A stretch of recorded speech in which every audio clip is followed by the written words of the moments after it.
Hi, I'm Brad Smart, and the title of this top grading tips article is I Can't Find Good Candidates. Despite the slow recovery with stubbornly high unemployment and underemployment, clients large and small complain they are just not finding enough A player candidates. Fortunately, there are solutions. This article, by the way, is focused on the United States, but many of the proposed solutions will apply throughout the world. So, here's a statement of the problem. Some researchers actually say there is no skills gap, but a survey of 5,000 CEOs in 2013 resulted in 76% saying finding qualified candidates is a problem. And in 2013, 500 hiring managers surveyed checked agree with a statement, I don't like to settle for a candidate with less than perfect qualifications. Well, who does like to settle for less than perfect candidates? All right, but that's beside the point. There's a widespread perception among CEOs and frankly hiring executives that there just aren't enough really good candidates available. Well, you know why. I mean, I'm sure you can rattle off what the problems are. Our education system in the United States is poor. A typical quote I hear is candidates can't even do basic math. Well, millennials, there's a millennials problem. They're spoiled, they're entitled, they're lazy, they're not loyal to employers. You've heard all that. Companies are cutting training. I belong to a training society, and I've read that only 21% of workers say they have had any company training in the past 5 years. There's a decline in registered apprenticeships. And finally, all these are real problems. There is a hesitancy for workers to relocate to where their skills are more needed. And here is sort of a grocery list of solutions. See if these will work for you. Here's one. Check out local community colleges and local for-profit training companies for training that might fit for your candidates. If you hire them, then they're newly hired employees. And check out apprenticeship programs. Some institutions have their own programs and some don't, but I've read about partnerships that have been established where companies went to local community colleges and said, hey, let's put something together. Dev Bootcamp, I'll spell that out, capital D-E-V, and the second word is bootcamp. It's a private company offering a 9-week techie program in San Francisco with school openings in Chicago and New York being planned. Okay? They boast, get this, a 95% graduation rate. So they train people who are not that tech savvy for 9 weeks, 95% graduate, but this is even more impressive. Starting salary, the average starting salary of the graduates is $80,000. Number 2, hire local instructors for summer projects, mostly as payment for their recommending that you recruit the students they think would be A players in your company. Many clients have done this over the years. Maybe the schools are not that hot, and maybe the graduates, whether they're high school or college or junior college, are not so skilled, but because of the instructor recommendations, you still can hire the best available. But before hiring people full-time, consider this option. Hire part-time and summer employees as inexpensive, quote, trainees. Impress them with your culture and your opportunities, and then hire the best ones, the A players, full-time. Another thought is for you to create your own apprenticeship programs.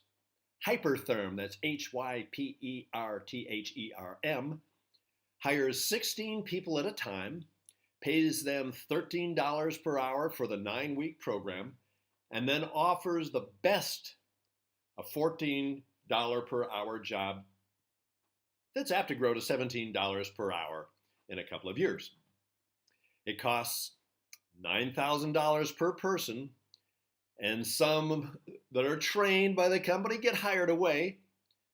But is this a big problem? Maybe not. Urban Institute surveyed 1,000 companies with apprenticeships, and half said poaching is a problem, but 85% said they do it anyway because it still is the most cost-effective solution. To retain A players at every level, consider this.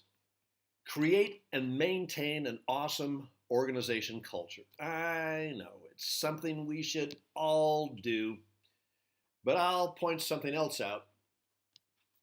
Of the 40 recent top grading case studies, which you can read, by the way, at www.topgradingcasestudies.com, the average improvement was from 26 to 85% A players hired or promoted, obviously using top grading methods. But getting to the point here, advice from CEOs commonly was to become a, quote, best company to work for in San Diego or Peoria, or wherever, in order to both attract A players and retain A players.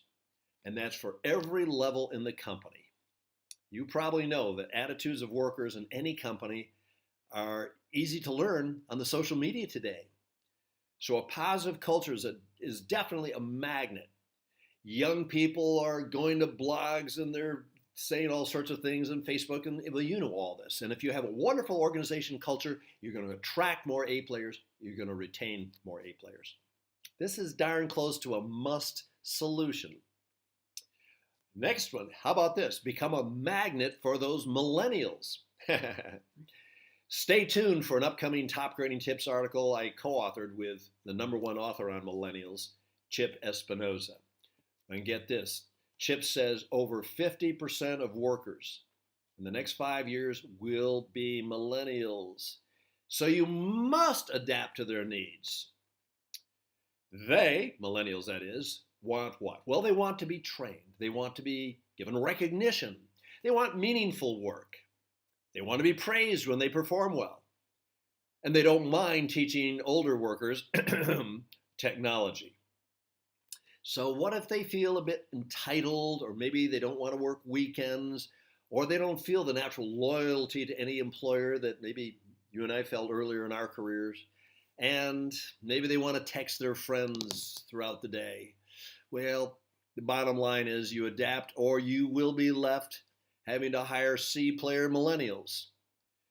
Okay, this now becomes another must solution. Here's one that's going to surprise you. Lower your talent bar. What? Huh? Dr. Top Grading himself, who stresses hiring only the top 10% at every salary level, suggests what? Lowering your job requirements? That's right, but you've got to read the fine print here. And because you're listening to this, I'll read you the fine print. In the problem section where I listed the various problems, I said a lot of hiring managers and HR people want fully qualified candidates, understandably. But if there are not enough of them, then my recommendation is, well, keep the most important of the competencies or qualifications, but lower the bar on the trainable qualifications or competencies. So continue to hire the top 10% of raw talent, meaning smart, hardworking, honest team players who will work well with people. But instead of 7 years of experience and a 4-year college degree, maybe cut it to 4 years of experience and some college or college equivalency. Well, you get the point. Hire A player potential raw talent and then train and coach people to move them up the learning curve. Just a couple more suggestions. One is consider that 55 plus age group. There are zillions of A players who are laid off in the downturn in the economy, or they are offered early retirement and they're bored and they need money and they're healthy as hell and they'll be capable of 20 more years of productive work. They want to get back to work part-time or full-time. And frankly, they might be willing to work at a much lower salary than what they got in the past. So don't exclude this group. And finally, hate to say this, here's the last suggestion. Maybe if you really want that talent, you've got to pay more than you've previously thought you would have to or you should. Thanks, Brad. I always knew paying more was a solution. Well, maybe this is a rude awakening solution to the problem. But after reviewing the above solutions, maybe paying 20% more to get that 7 years of experience you want rather than the 4 years just might be worth it. In conclusion, all we can do is accept the challenge of not enough A-player candidates and adapt somehow. We've got to be resourceful. We've got to find ways to hire at least the raw talent, the A potentials, and not compromise by hiring people who are not so smart or not so motivated or not so loyal or honest or whatever. But you get it. And in conclusion, as always, if you top grade your team, you will definitely top grade your profits.